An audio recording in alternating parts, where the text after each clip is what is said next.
Welcome to another episode of the Creative Power Hour. I'm your host, Marcus Whitney, and today, my guest is Marcia Masulla.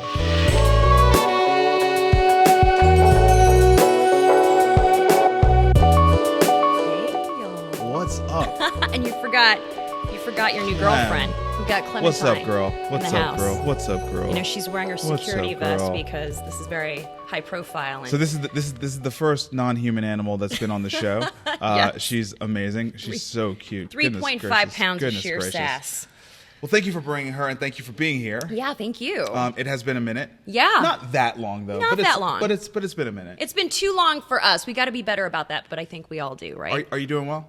I'm doing really well. Yeah, I know we're gonna dig into some things, but I'm coming out of something and heading into something, and I'm feeling very good. Good. I'm in that same place. So I feel it. I'm in that same place. Could we be any more cryptic, by the way? No. I mean, I try to share all my shit out there, but that's how I'm feeling right now. Yeah. Heading out of something, heading into something, in that in between, feeling like it is a ooey gooey transformation, and just kind of rolling with it and rolling with it. Yeah, I think people like us are always going to be pivoting or transforming or in transition, whatever the cool word is of the moment. But Yeah. I don't feel like we'll ever be happy just completely standing still. No, and I'm cool with that. I am cool. too. I'm starting to right, be cool with that. Right. Yeah. Right. Yeah. So you've watched a couple of these, so I you did. know that we start with the origin story. Yeah, I was telling you, I'm going to love on you here for a minute, that, you know, I was really, really tired the other night, and I was going to just put it on and see how long I was going to get into the couple of episodes. And then I was so just locked in. I couldn't stop listening. I couldn't stop watching. And I watched two people that I actually knew, Libby Calloway and Jacob Jones, or Jonesy as I like to call him. And, you know, I know these people, and I still, like, when I started listening to their origin, and really just a lot of just raw, I don't want to say a confession, but just realness from the both of them. Yeah. I thought I knew them, and I still do, but it was like I learned something, and it kind of inspired me to be more open about where I came from and what's going on and all that. Awesome. Yeah. So with that being said, Here we are. yeah, so the origin part was something that honestly scared me, because we all come from somewhere, but I've always been, I think, private, but also just a little, okay, Mariah Carey, but also a little, I don't know if shame is the word, but just like not ready to kind of share my story with the world, because it's very, you know, everybody, I feel very strongly that everybody comes from a sense of adversity. And I've always wanted to be everything to everyone. So where I came from started off when, hey, my mom and dad got married, and I'm going to put her on the ground really quick. I think she wants to party. yeah, that's cool. And I think when I came into the world as like the first grandchild, there was already just a little bit of unease because it was an interracial marriage. My father's family has Sicilian roots, and I think they wanted him to marry a really nice Italian girl. And my mother was South Korean. And while they were excited about having, you know, their first grandchild, it was also kind of like, well, she's a girl, number one, which I don't think pleased them. And then also, you know, she's kind of an other. And that was something that I really struggled with, you know, up until recently, because, you know, especially as a kid, you want to be embraced, and you want to kind of be like everyone else. So that was already, I mean, even as a child, I sensed the tension with that. And we were military brats, and then we kind of settled in St. Louis, Missouri, which is where I spent the bulk of my childhood. Which branch of the military? He was in the Army, in the U.S. Army. Okay. So, and I have a younger brother, so we were in like Fort Leonard Wood and Fort Riley, and finally settled in St. Louis. Okay. So, yeah, go Cards, by the way. And so, you know, that was always kind of weird. And then, you know, this next part, it just, I kind of view things as like before my mom died and then after my mom died. She passed away when I was 11 years old to cancer. And that's a really important part of the story, because I'll lead into how that continues to be this like lineage in my life. And my father was just, I think the easiest and maybe the kindest way of saying it was, he was just not a kind man. I think some of that was kind of an institution of how he grew up. Mm-hmm. And I can recognize that more now that I'm actually a full-fledged adult, you know? Yep. But when you're a kid, you don't know. You're subject to. Yeah, I couldn't have said that better. So he was very unkind to me. And this is the part where I think I held a lot of shame. You know, there was physical abuse, there was verbal abuse, and it wasn't something that, it was something that I think the family knew and other people knew, but nobody did anything. And my brother, while his experience with my father didn't include the type of abuse that I had, I was angry for a long time about that. And now that I'm older, I understand that he still had his experiences. Like, he was still part of that. So it was really scary, to be quite frank. It was frightening, you know. Mm-hmm. It was frightening. I lost my mother. I have a father that was unkind. And from after she passed away when I was 11, it was like, and this again threads through the rest of my life, I went straight into survival mode. Like, how the hell do I get out of this house? How do I become free? How do I become independent? I need to get out of here. Mm-hmm. So I mean, and that's kind of, it's sad to be 11 years old and to think, you know, survival is not like an option. Like, I have to survive, and I'm going to survive. And so I did. Like, I remember moving out practically when I was like 16 years old. I grew up, you know, quickly, and then moved to New York for a brief stint, went to school up there. I went to Parsons. And let me just say this. Everybody knows Parsons now because of Tim Gunn. I'm like, I'm like an OG. Like, this is before before Project Runway and Tim Gunn. This was when it was just a real expensive school that you prayed to God, you know, you could use the experience there for a career. And, you know, I was going to study fashion design, and I realized very quickly that, Marsh, and this is like being 17, 18 years old, I'm like, you could either be a really mediocre designer, or you could just own the fact that, like, you're better versed in other aspects of the industry. Like, don't give up the dream of being in fashion, and don't give up this dream, but, like, maybe this isn't your forte. So shout out to your other guest, Amanda Valentine, who is actually a fantastic designer, by the way. So I just kind of owned that. And then I begrudgingly moved back to St. Louis due to income reasons. And even at that point, it was like, okay, what are you going to do? How are you going to do this? I didn't have the support of my father, who also did not support me going to school. Mm-hmm. And made it very clear that, and let me, and I don't want this to be like the Maury Povich show where I'm just like dogging out my dad, but I do want to like set this tone because it is, again, lineage to where I am and some of the decisions I've made, good, bad, and different. He was very much of the mindset of, I want you to marry well. I want, you know, babies and like all of this. And so I was like, oh, hell to the nizzo. So I went so left on that. Yeah. And so it's the idea of me going to a school or, you know, wanting to be an entrepreneur or not wanting to get married when I'm, you know, 20 years old. It was really, to be quite honest, I think a big fuck you to my dad. Protest. Yeah. A living protest. And even when I opened my first business, which was a women's retail store in St. Louis named Masulla, it was, okay, you're laughing because you know where this is going, Mr. Whitney. And I know you, so I'm like, oh. Yeah, it wasn't because I was like, oh, I love my name. It was because, you know, my dad would literally repeatedly say to me from a little girl up until I, you know, got the hell out of Dodge, he would say, you're not carrying my last name. You're not going to carry on the Masulla name. And so when those lights went up in the fashion district in St. Louis, I was like, oh, what's that, son? Like, what is that? That looks like Bright Lights Big City. Looks like a last name in bright lights. Might not be on a wedding invitation. And, you know, and while that's funny, like, and I would say up until just a few years ago, that started a trend, which I can look back now and joke about it, but it wasn't healthy because it was like, you know, hashtag daddy issues. But no, it was about how do I say this? It was about wanting to overachieve and wanting to achieve based off of adversity, which is fine, but based off of like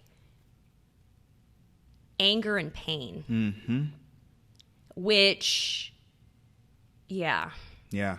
Yeah. And it's an odd concoction. It's a very potent concoction. It can be a fuel. It can be a drug. Yeah. It can be a drug, you know? And so, yeah. So I had the store, and, you know, St. Louis was, and still is, I still go back for family. My brother's there with my nephew, and I have clients there. But St. Louis was a great platform for me. I was able to open my store. I was able to style and write for our daily paper. I was able to, like, you know, manage bands if I wanted to. If I had so many interests, if I wanted I was on a radio show. It was such a creative outlet for me. And these were all things that I didn't go to school for. I wasn't a pro, but it was like, part of it was luck, but a lot of it was just like hustle. Yeah. Like, I want these things. These are things I'm passionate about.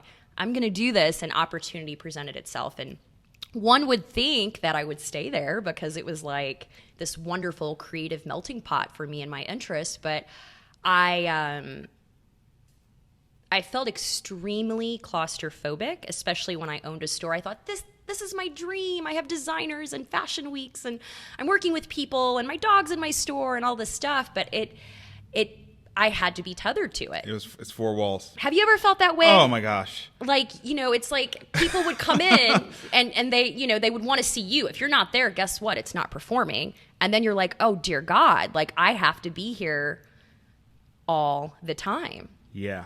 Right? Yeah. The way we design our lives, you know, but that's what youth is for. Yeah. It's for going out, doing these things that are awesome, and then learning about learning about some of the unintended consequences of our design decisions, right? In our dreams. Yes, yeah. Exactly. Yeah. This is what you thought you wanted, and now here is the other side of that. Here is the reality of it. Yeah. And so I felt extremely claustrophobic. I felt a tremendous amount of guilt with that, because I was like, I wanted this. I built this. I should want to be there. What's wrong with me? Yeah. I'm like 25 years old. I mean, like, how many other 25-year-olds are like, here's my store. Right. I had investment into it. You know, I have this wonderful loft that's like 3 blocks away from my store. And I'm like, that was when iPods like first came out. I was like, I've got the iPod on and the small dog and my coffee on the way. I'm like, this is like this semi-charmed life. And I'm feeling like suffocated. Yeah. And so that was really hard. And, that's really hard at 25. That's really hard. You know, one of the things that I've been, able to relive through my children who are now 20 and 18 is just remembering that at that age, you know, everything is such a big deal because it's such a big percentage of your life. True. When you get into your late 30s, your 40s, you know, you've sort of lived two or three of those lives, and you're like, oh yeah, I 2 lives ago I did this. But like in the 20s, oh God, it's so hard. It's like your identity. Yeah. It's your armor. But you hate it, you know what I mean? So then you hate yourself, but it's like, oh, it's icky. And let's also admit, we kind of think you're like, oh, I know my shit. I got this. Totally. I got this on lockdown. Totally. No, you don't. Meanwhile, you're melting inside. Yeah. You're like, oh God, what have I done? What have I done? So that happened. And, you know, again, I had kind of mentioned that I was also working on some music projects and my interests were so varied. And so, of course, when I was at the radio station, back then it was the Bonneville Network, I had this like radio show with no experience. I started off 1 day a week, and it was like independent bands, emerging music, totally my cup of tea. And then they were like, the ratings went really well. And so then I was doing it like 5 days a week. So I would be at the shop all day, like peddling these like designer, hey, buy a $600 dress. No, okay. To, you know, talking to like indie bands at night and playing music. And I was just like high on life and no coke, I swear. But like, you know, it was just like, I felt like it was like adrenaline. Adrenaline. I mean, come on. And partying and doing all the stuff 20-year-olds do. And, and of course, I met a guy in a band who was on the show, and that's how I ended up in Nashville was, and I want to say this. I didn't like come to Nashville because the guy was in the band and whatever. I actually instigated that. Okay. Which was, I think, kind of like my way out. Like, oh, if I'm not going to do this store situation anymore, I got to go somewhere. Yeah. So we were dating long distance for a few months, like 3 months, let's call it. Oh, hey, let's call it a minute. And then What's up, little girl? Clem's got feedback on that. It's previous doggy daddy. No,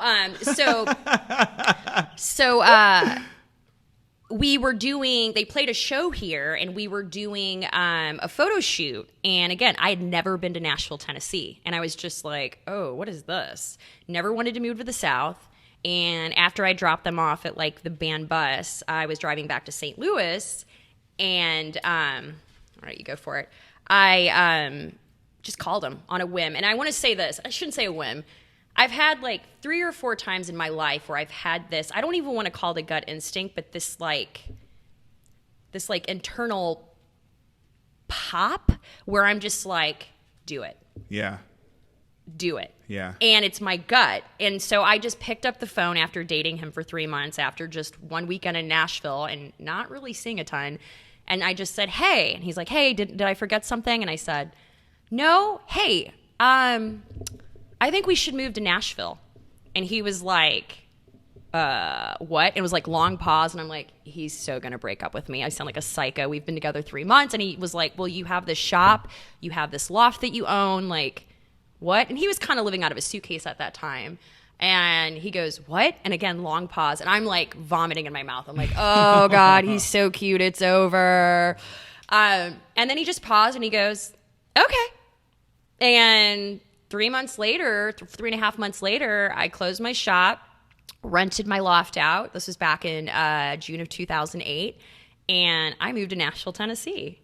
And it sucked for a few years. Okay, what year now? June of 2008. So that was also the year of the economy. Yeah, that was rough. That was, I lost my ass on my loft. I ended up having to sell it, and that was painful. I came to Nashville with I own my shop. I went to this school, and not that I thought that it was going to be like easy to find a job, but I'm thinking. No, but it was the recession. We had the flood in 2 years. I mean, moving here right then with no connectivity wouldn't have been the easiest thing I see in the the world. pain in your eyes. You feel me. Yeah, that wouldn't have been the easiest thing in the world. Well, when you're in your 20s, you're like, oh, this is going to work out. No, I struggled. He was on the road a ton. I didn't know anybody here but a few people, and not well. I had to take, a big financial cut from the business and losing my ass on my loft, and took a big pay cut. And I was just I had this deep, profound fear that, as someone in my 20s, oh, you've peaked. Mm-hmm. You made the wrong choice. What was this pop situation in your belly that made you think, what the hell were you thinking? And I mean, it was rough. And I will say this, I believe this to this day, doesn't matter what your resume says in Nashville, because I mean, it was stacked. It matters. I don't mean it does matter who you know, but it's you got to do the work. I was going to say, what have you done? You got to do the work. What matters here is what have you done? What have you done and how you do it. Yeah, and how you do it. And how you do it. Yeah. And back then I didn't have any of that because I didn't at that time do anything.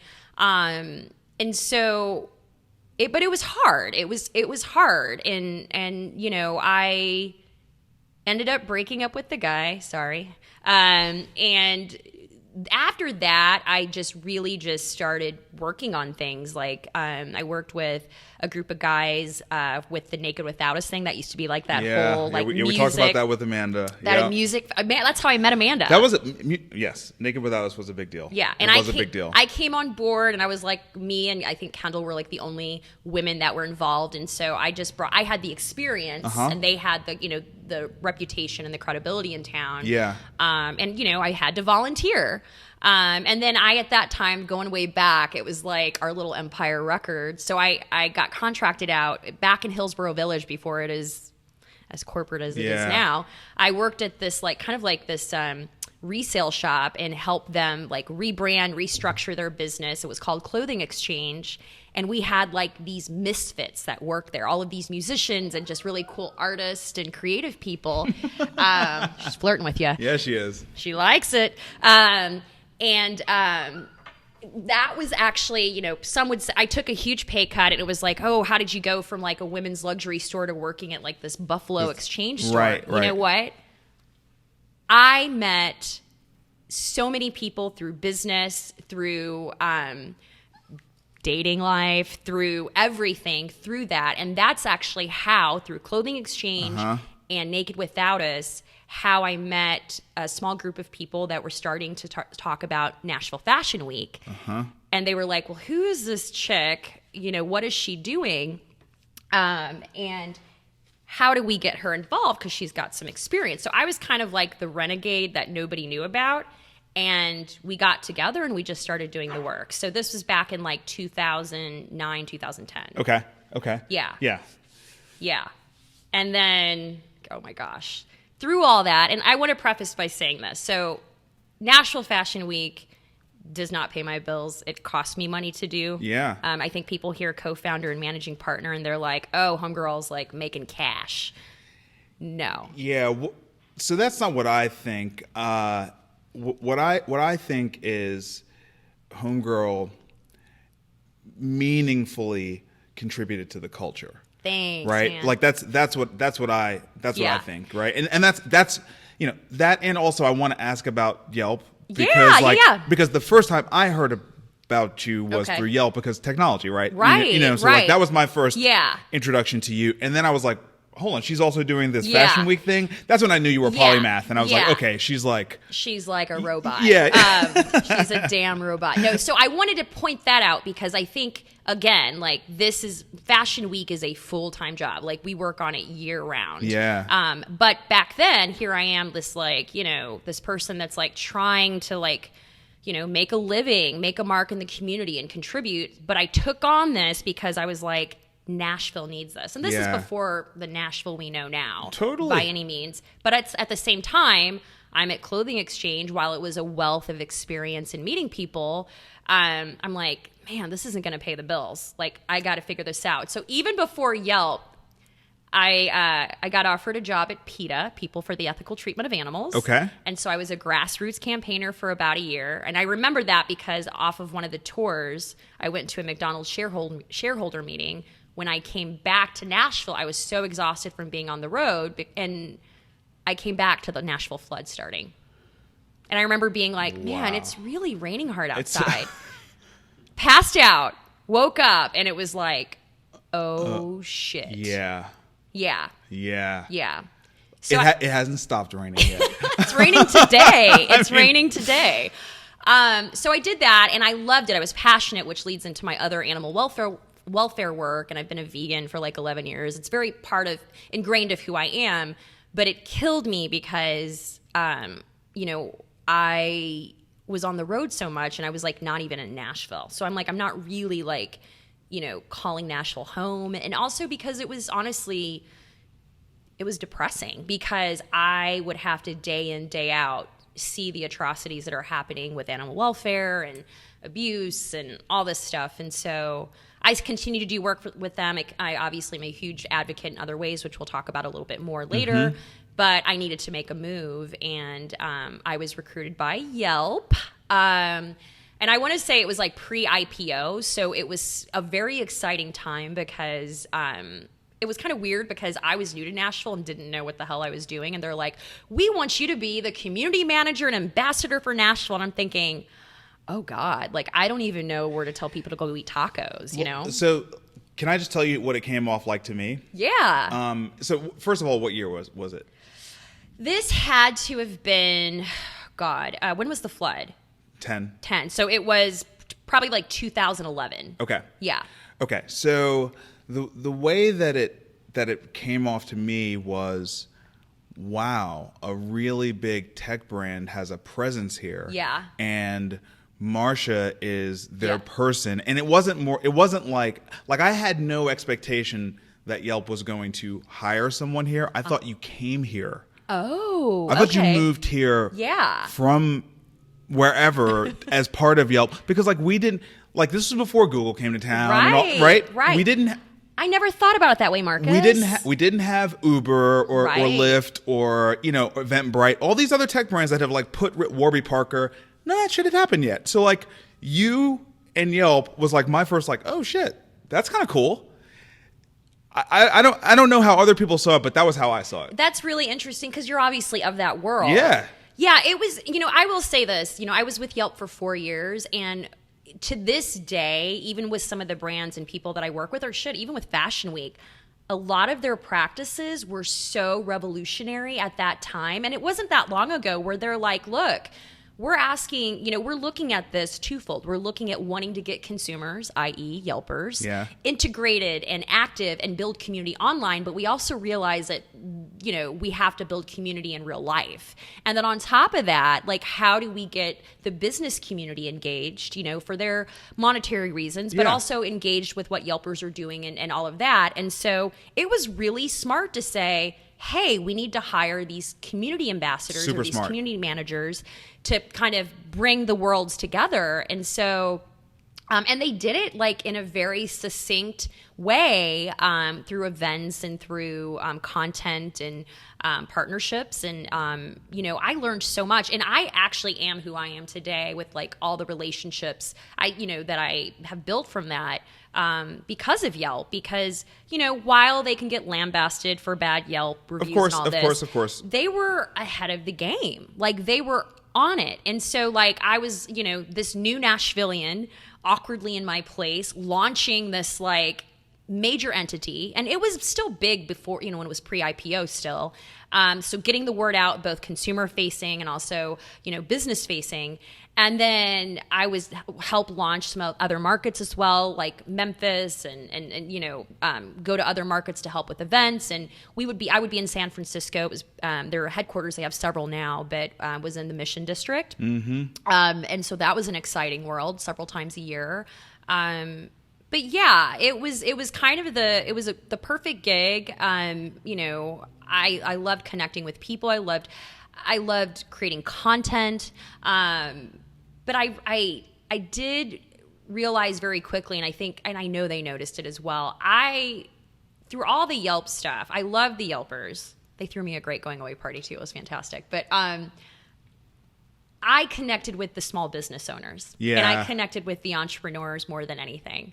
Like, I was always very passionate about looking out for their back. Did they replace you? They did, yeah, with another community manager from another market. He was in a bigger market.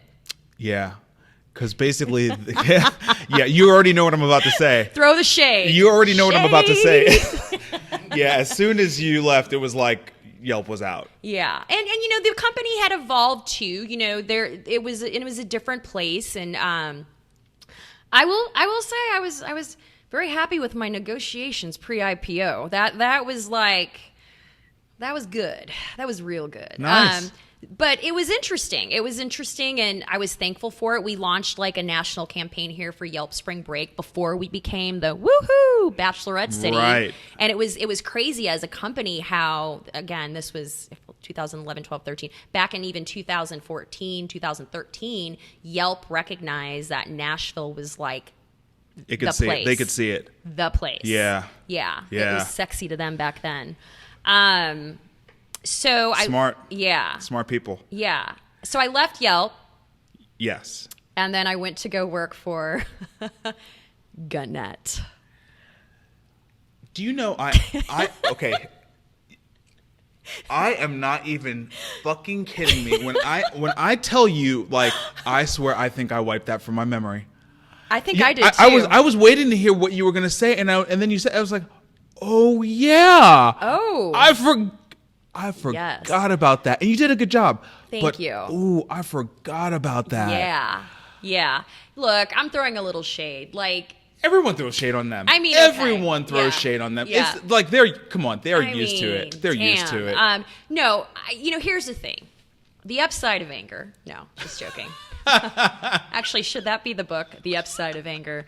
No, it Knight Stivender brought me on, and I will forever be indebted to her because it was such a cool opportunity. Like, at that point, the Tennessean, Gannett, USA Today Network, whatever they are now, realized that they needed to focus on millennials. And I know we're so sick of that word, and they were a little late to the game, but it was like, we need to engage because media is changing, consumption is changing.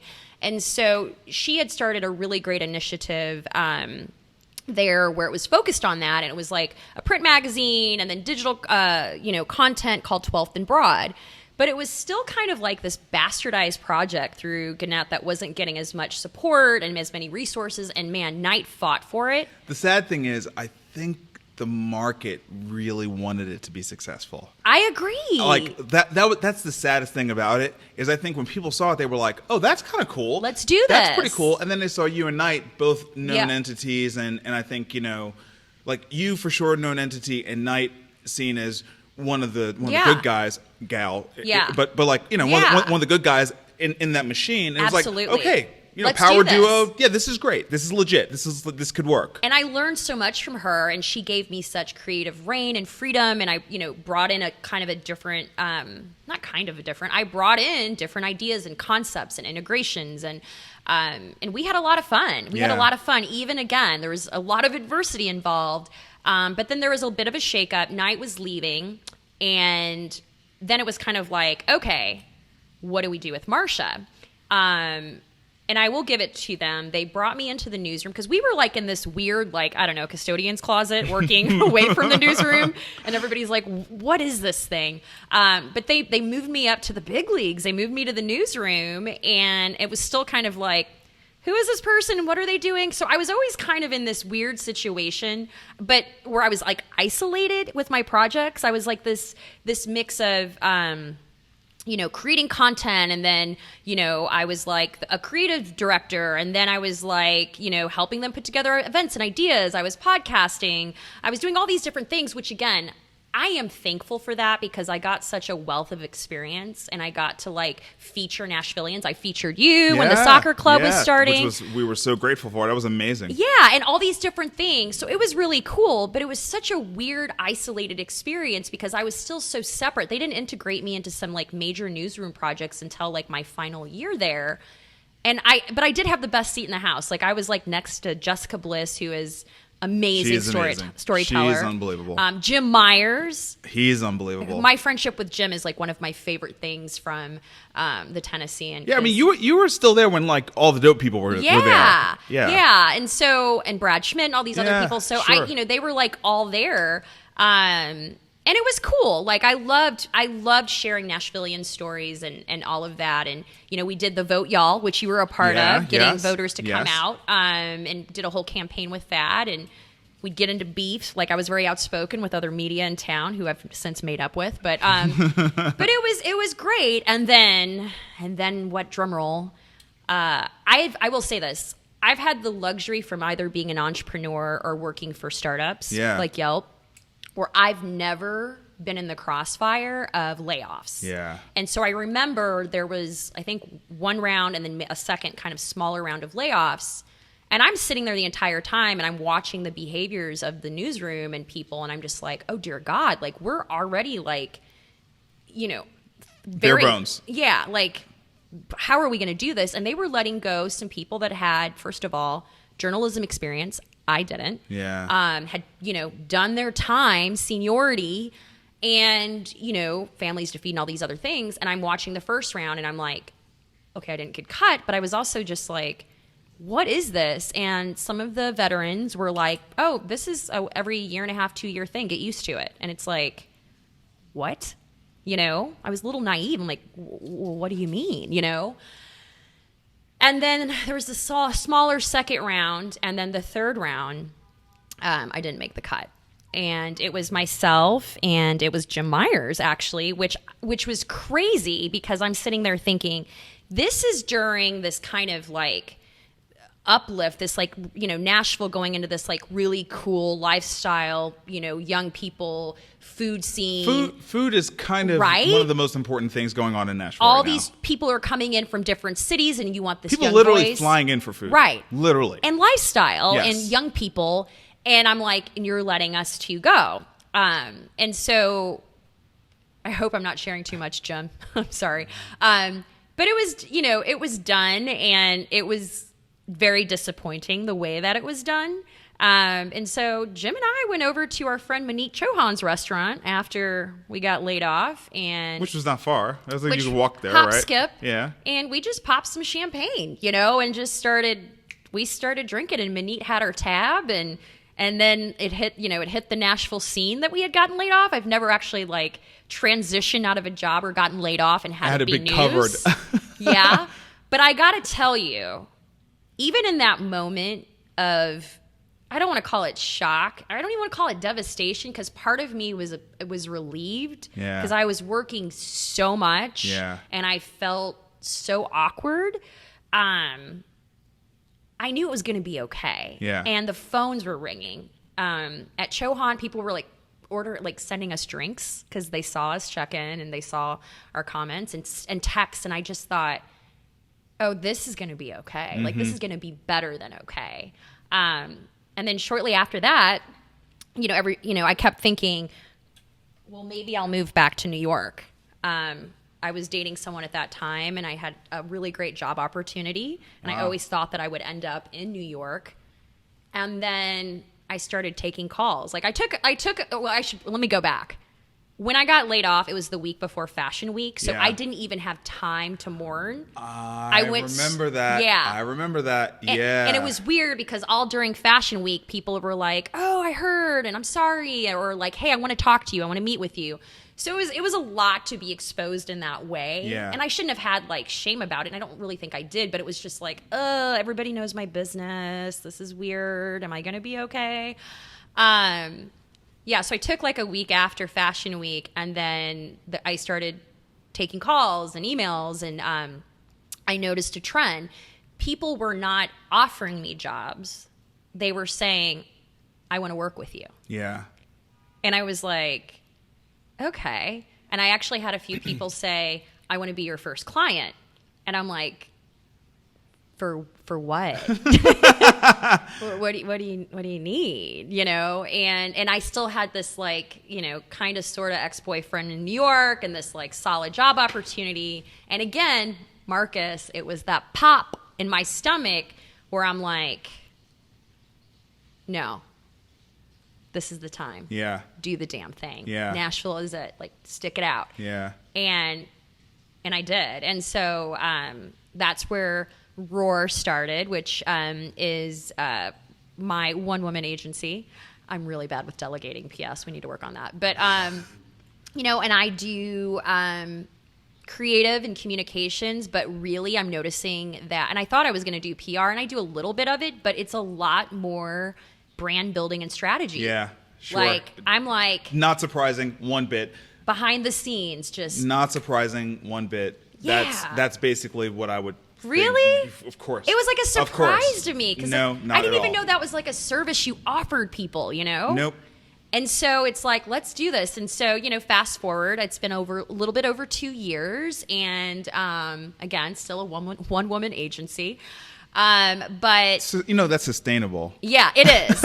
Yeah. That's a sustainable model. Overhead, baby. Yeah, exactly. I made sure that my place has an office, and I've got some, other spaces in town that I work in, but it is, I don't feel confined because I'm not in a space like my old shop. I get to work with already established brands to brands that are, needing to pivot hard, to brands that are starting up. And again, I would say 75% of what I do is strategy and brand building, and digging in deep and ideating, but not just coming up with great brainstorming ideas. How do we get shit done? Right. How do we execute? Right. How do we make connections? I will say being a connector is something that comes really natural to me. Yes. And this is a way that I can funnel that in a way that benefits brands and the people that are behind it. And so, I've had clients that have stayed with me since I started, to project-based things, and anything from, events and spirits to spirits brands to fashion and lifestyle to food. And it's been really rad, because it's 90% of it are things that I is part of my lifestyle, whether they're cruelty free or sustainable or women owned or inclusive. It's all things that are important to me. Yep. And that's like where my portfolio is. And so, yeah, it's been Can I crazy. ask just a clarifying question Get about in there, yeah. the agency? So, how much of it is about building brand and strategy in the Nashville market versus like national, global, like? That's a great question. So I think where my sweet spot is I work. So my clients are in Nashville. I have New York, Chicago, St. Louis, but it's a lot of brands reaching out to me on how do we make an impact in Nashville? How do we break into Nashville? Or it's going to be such a lucrative space for so long. I mean, seriously, everybody wants in. Yeah, and you know what? You have to know it. Yep. To be able to do that. Yep. And Yep. there aren't that many people who know it. It's a chunk. It's definitely a chunk of the business. And then the other, is national stuff. But it's The reason why I asked is because we've just gone through a list of 3 brands you've launched here. That's true. Right? Like, Yeah. so that's why for me, I'm like, oh, yeah, you've been, all you've been doing is brand building strategy for Yeah. launching shit in Nashville Yeah. For the last 10 years. Right? So like, that's an expertise, right? And this market is getting more competitive. Oh God, yeah. So it's getting harder. I mean, let me just say we're launching a professional sports team. And some might think, because you're launching a professional sports team, everybody in town knows. No, everybody in town does not know. Right. And it doesn't matter that you have commercials and billboards. Everybody in town does not know. Right. I run into people all the time, and Yeah. they're like, is that thing happening? Yeah. Are you guys getting a stadium? When are you guys launching? I'm confused. Like, do you want to come to a game on Saturday? You know what I mean? Right. It's crazy. So to rise above like what people have going on in their personal lives and Yep. then like their There's own so little much circles noise. and then their phone. Yep. It is hard. It's really hard. It's hard. But I got to tell you, too, the other thing is and I know this comes from your world earlier when we talked about Yelp. It's I'm also a mentor at the Wandery as well. At Vanderbilt, which is crazy because my mom was so into education. I would be like, Mom. That's awesome that you're doing that. Yeah, it's like I am mentoring at the Harvard of the South. It's like, I don't know if I would have actually gotten in as a student, but now it's like all these geniuses want my advice and it kind of freaks me out. But I've been working a lot in the tech sector. And some of it's going to stay here, but I should say, some of it they have moved to other cities like New York, et cetera. But all of them want to launch it in Nashville. Yeah. They want it to be their test market. They want it to be their focus group market. And I'm like, well, no shit. Yeah. This is the place to do it. Yeah. Yeah. Yeah. So it's been, that has been such a joy. It's been a lot. And it's interesting. I love how you're like, oh, I totally see it. I for some reason couldn't see myself. And so now it feels good and it feels natural, but I just like to build shit and get shit done. When I was telling you that when people ask for my elevator statement, I'm just like, get shit done. That's all you need to know. What do you need done? How do we get it done? Let's do it efficiently and on the cheap. Let's figure it out. So let's spend a second and talk about Nashville Fashion Week because not only did you launch it, but you've grown the shit out of it. Yeah. And it's like on the map, on the radar. Yeah. People come here for it. It's not just, hey, we'll do our own little fashion week. Like, just talk about that. Okay, so I kind of had a trippy moment. I was a guest for the first Indiana Fashion Week just a few months ago. Oh, you hear the ambulance. Yeah. But I was a guest for the first Indiana Fashion Week a couple months ago, and Fern Malice, the creator of New York Fashion Week, was there. And when they would introduce me to people, I'm like, here's the creator of New York Fashion Week. She's become a friend through the years, but she's an actual, she's a legend. Yes. People were freaking out that I was from Nashville. They're like, oh, Nashville Fashion Week? And it just looks like, again, yeah. They're like, well, you guys have been around. Oh my gosh. You She's want to howling. be on the show too. Okay. Hey. Okay. She's like, Mama, you've been talking for a long time. Okay, I'll put you on the ground. I'm sorry about that. She's like, you've been talking for a long time. That's what happens when you're a single dog mom. They start acting crazy when you're in public. But people were freaking out because they were watching us. They're like, aren't you heading into your 10th year? Or that's really cool that you had Anna Sui there, or, wow. And I just sat there and I was just like, whoa. And the fact that like another fashion week would even want to have, someone represent us there, and the fact that Fern keeps coming back. But you know what? We're really proud. Connie Richardson is my fellow co-founder and managing partner, and we are as opposite as we could be. Anyone that knows us can touch to that. And we've grown a lot through the years, and we've had conflicts, and we've had hugs, and we've had, oh my God, how are we going to do this? And we're still standing here 10 years later. It's unbelievable. And we're heading into our 10th year. And, we made this statement, and this is a fact. If you look around, a lot of the other fashion weeks in the region and nationally are like either shutting down or they are consolidating their efforts, and for reasons their own. As, if something's not working, obviously you should alter it, or you have to play to your market, or whatever reason. I can't speak to that. But we are thriving. Like, we are growing leaps and bounds every year. We've invested nearly $1.5 million into the fashion community and industry. Wow. Up on 10 years. Completely volunteer-led, completely volunteer-run. We've had international designers come in. We've had special guests come in. Like Fern Malice has been a mentor and friend of ours for the last 4 or 5 years. And what really differentiates us is the fact that we have the Nashville Fashion Forward Fund through the Community Foundation of Middle Tennessee. Basically, it's like, once a year, whether you're a stylist or whether you're a photographer or an influencer or designer, whatever it is, model, retail owner, you can apply and we will give you funds to go and have this experiential like trip or experience to further grow your business. Mm-hmm. And so we've had amazing people win it that are now like shooting for Vogue and Oscar de la Renta, or found their investor on their trip that we funded, or just, growing their business and opening up retail stores.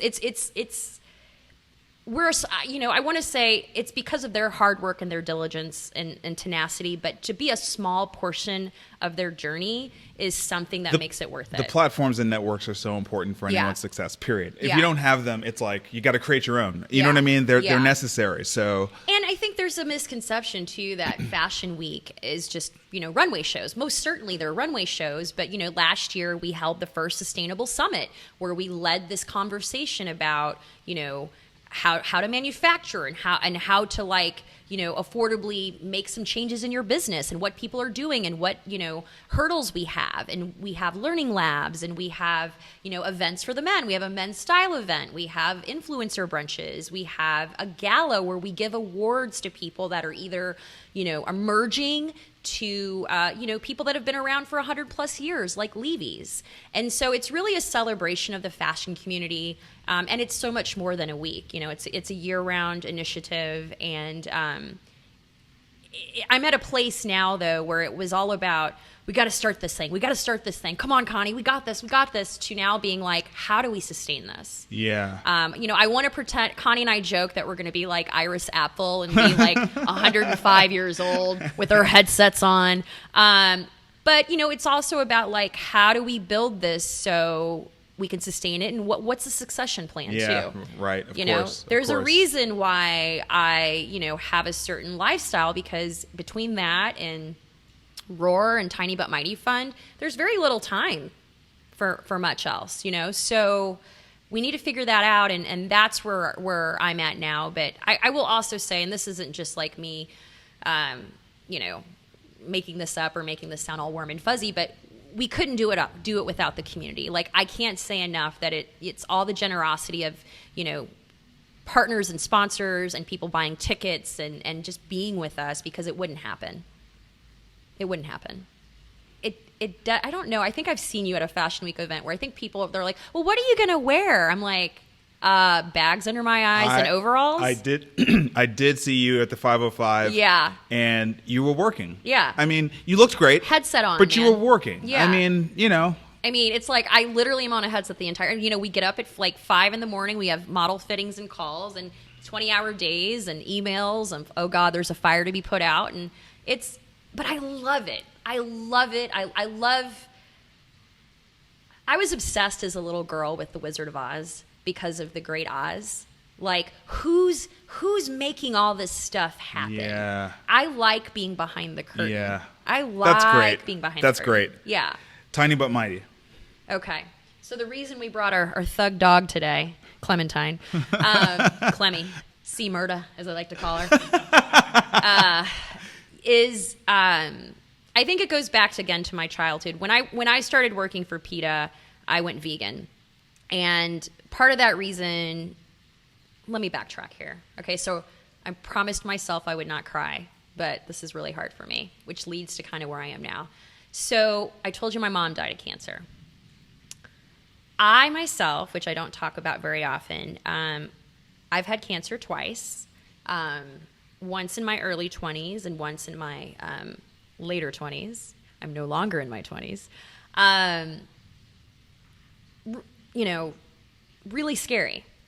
Really scary, especially when you lose the most important, person in your life, the one person that truly loved you and the one person that you felt love from. And then to kind of be an offshoot of that and be like, okay, death is real. Am I going to get through this? So I had a lot of support from friends. Obviously, my family wasn't there for my 2 battles, unfortunately.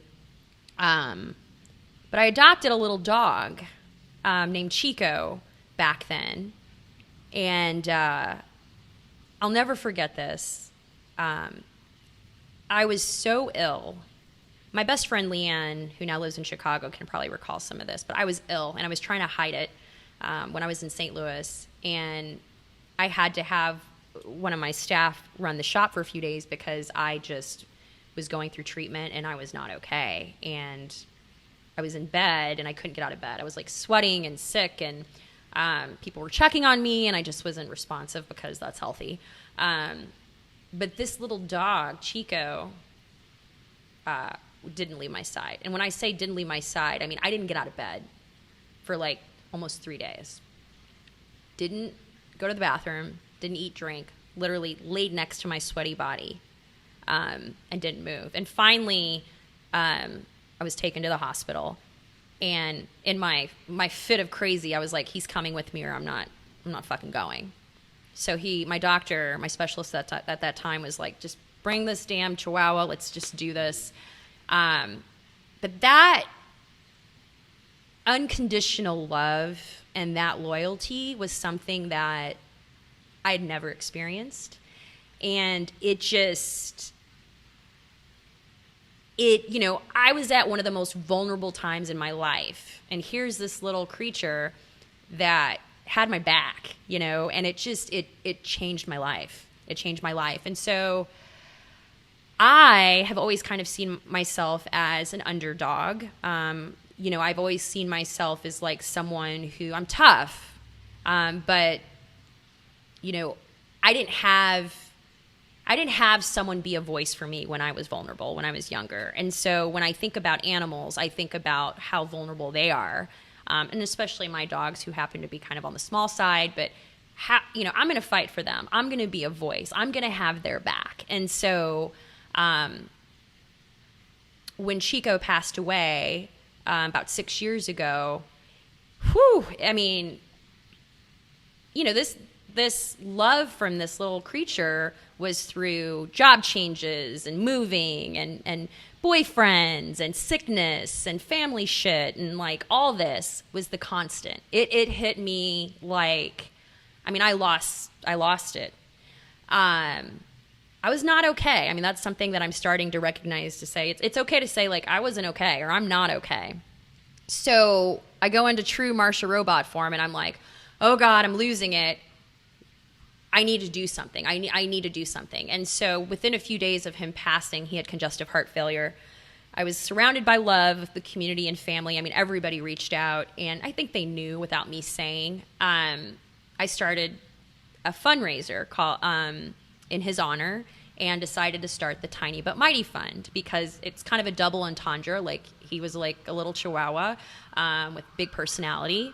And I've always seen myself as like small but tough. And our first year we raised, it was all digital. We had just had people like donate, and we had teams set up, and we raised over almost like $25,000, I believe. Wow. In like a short campaign. And it was like what I needed to like not get over him, but to honor him and to move forward.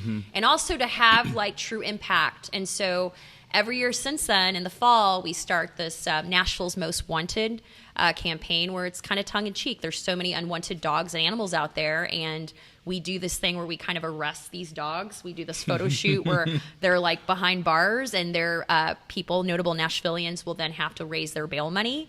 And since we've done it 6 years ago, we have raised, I hear you, girl. We've raised like almost $100,000. And we started the Chico Fund in his honor, where we recognize a Nashvillian or an organization each year.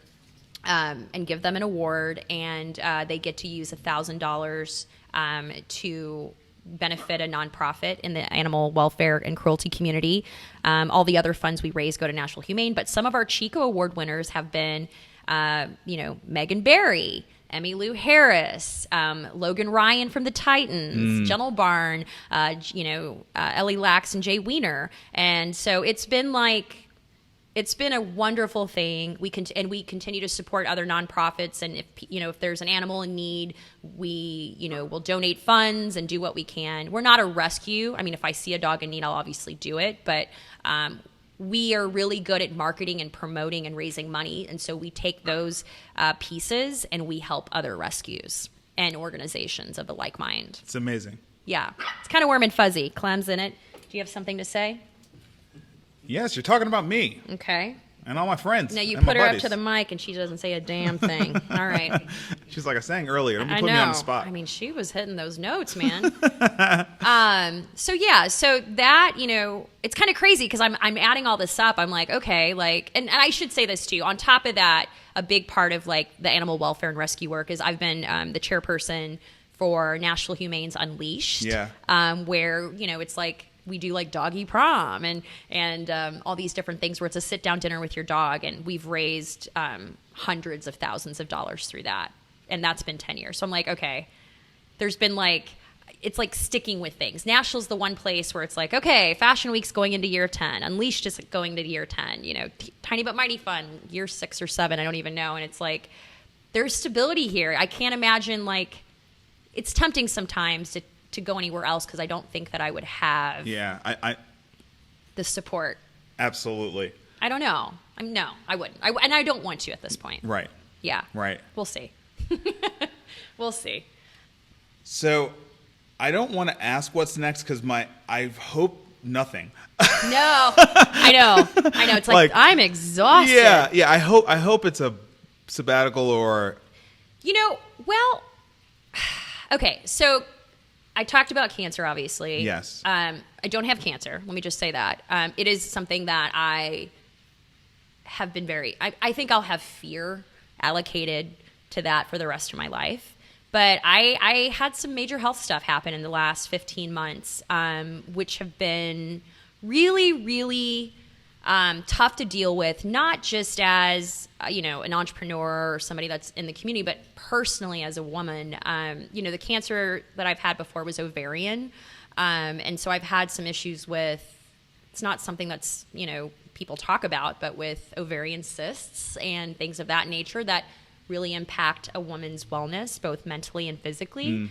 And so I, for the last year and a half, had to really. How do I say this? My entire life, instead of dealing with things from my childhood or trauma, I've just kept myself busy. Yeah. Because it was a survival instinct. Yep. The last year and a half, I'm doing all this shit still, don't get me wrong, but I really pulled myself out of the game on a lot of things. I was forced to slow down because I was hospitalized 11 times. I haven't been well physically. It was a struggle mentally because of hormones and steroids and all this stuff. And so I really struggled with being a woman, being an entrepreneur, being a friend, being a person. And I just had to I had to sit with it for the first time in my life. And that brought up all this other stuff that made my voice crack earlier. And it made me also really look at what's next. It's like I've always, again, wanted to be everything to everyone. And we've had this conversation before, but this phrase really sticks with me. I've always quantified the content of my character through my work. And that's just not enough anymore. And it's hard to say that.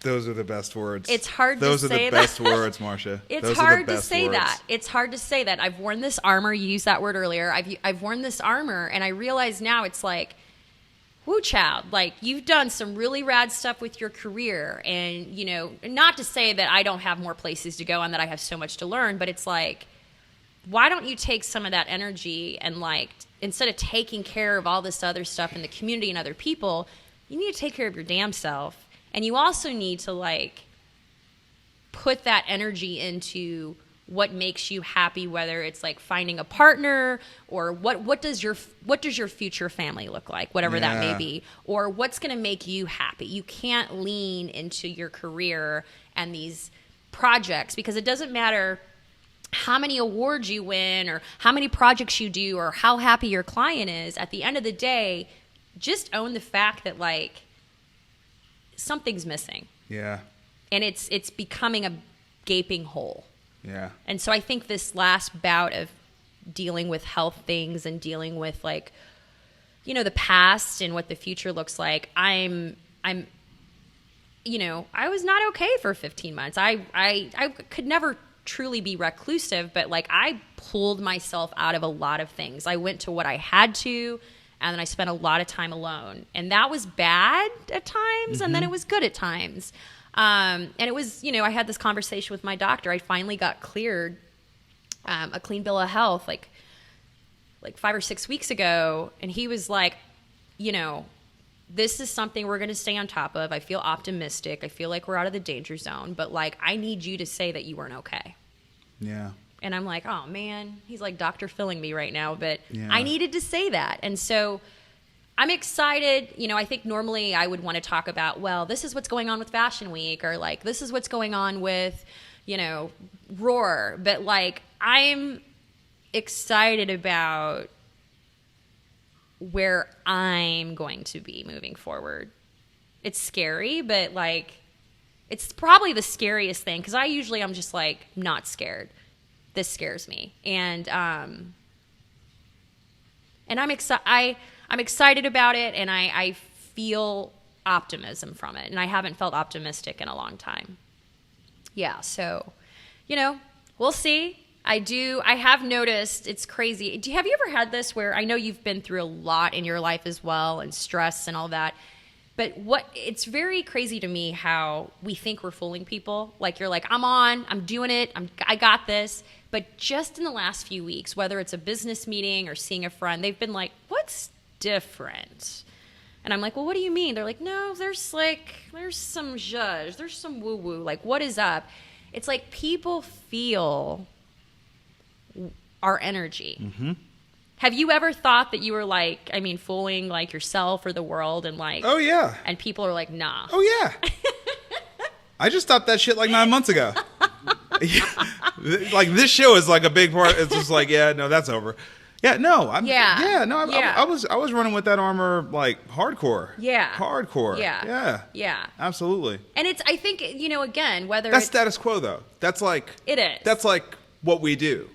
Yeah. That's like what we, you know what I'm saying? That's what we do. It's what we expect from each other. Yeah. You know what I mean? Yeah. And so we don't encourage or create space for this. No, you're right. We don't. But can I say something? I think I've always wanted to, and you may have experienced this too. Like, I always thought that, like, I don't want to say respect's the word, but I wanted people to just see, like, this end result, or, like, the beautiful product, or, you know, we did this. But now for me, like, I mean, obviously you still want to make sure things turn out great. Yeah. But, like, now for me, I think from this process of me finally saying, you know, I'm not okay. Yeah. Instead of, oh, I'm fine. That's great. Oh, no, my arm's cut off, but no, the bleeding, it's great. You know, I'm fine. No, I don't need that arm. How are you? I think moving forward, not even I know moving forward, I want people to know the process. Yeah. I want people, and that's not just for, again, professional, personally, and for me to be able to say, I'm not okay, or you're not okay, or like, let's talk about this. And since this is just a new endeavor, since I've started doing that, like, I have felt like closer to people, and I feel like they feel closer to me. They feel closer to you.